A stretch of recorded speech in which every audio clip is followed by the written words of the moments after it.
Namaste, friends, disciples, and devotees. I wish you all a new year filled with peace and light. And today I have decided to speak to you on prayer and devotion from Sri Aurobindo and the Mother. You know, the year 2021 is extremely important in my life because 21 is the birthday of the Divine Mother. And many of you know of her, many of you have seen her or read all of her works, or many of them. Let me begin first on prayer from the Mother. Her New Year's greeting: let the birth of the new year be the new birth of our consciousness. Leaving the past far behind us, let us run towards a luminous future. I'll begin with Sri Aurobindo, and then I'll give a second talk on the Mother and her quotes on prayer.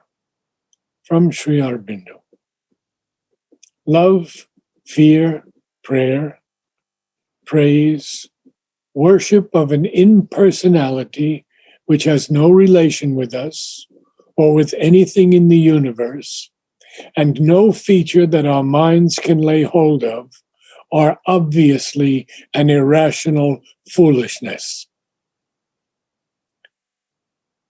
But the yoga of devotion, agreeing in this with religion, insists on a closer and warmer worship than this impersonal aspiration.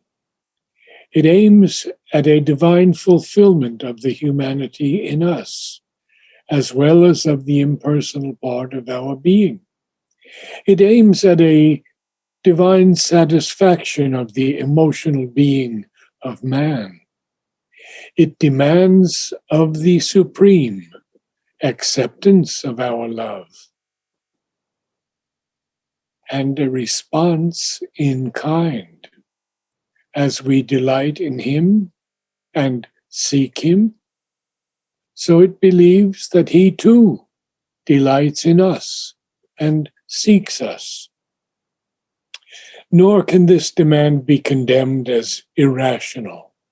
For if the Supreme and Universal Being did not take any delight in us, it is not easy to see how He could have come into being or could remain in being. And if He does not at all draw us towards Him, a divine seeking of us, there would seem to be no reason in nature why we should turn from the round of our normal existence to seek Him.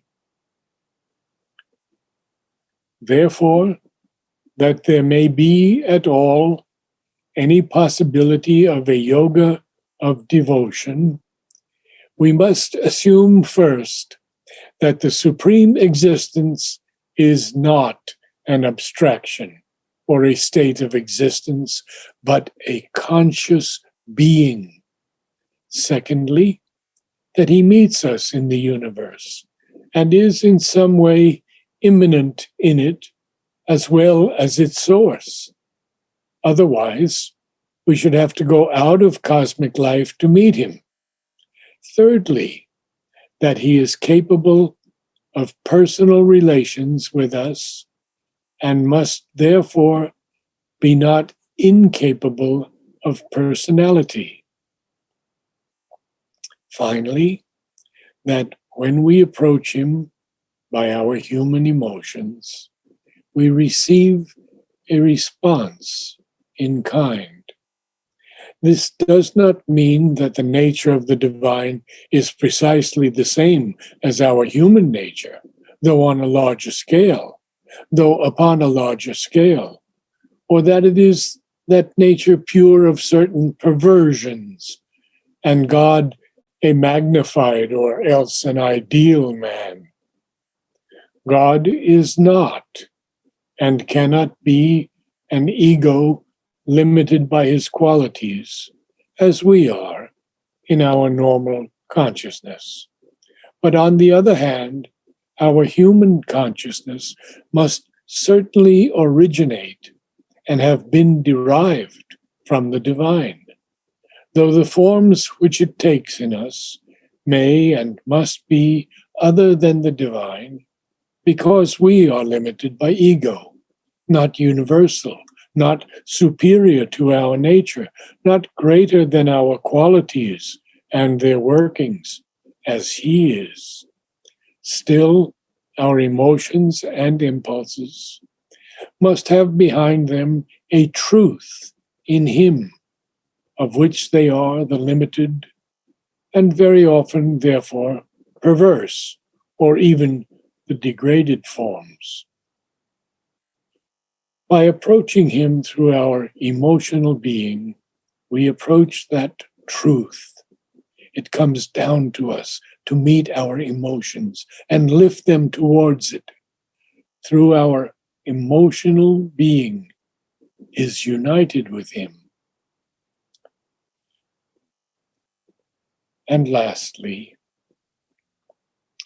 as for the way out of the impasse you speak of, I know only of the quieting of the mind, which makes meditation effective, purification of the heart, which brings the divine touch, and, in time, the divine presence, humility before the divine, which liberates from egoism and pride of the mind and of the vital, the pride that imposes its own reasonings on the ways of the spirit, and the pride that refuses or is unable to surrender. Sustained persistence in the call within and reliance on the grace above. Meditation, japa, prayer, or aspiration from the heart can all succeed if they are attended by these, or at least some of these things.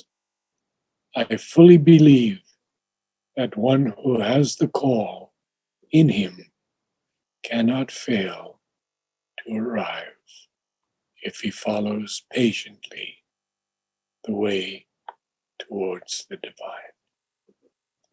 Namaste.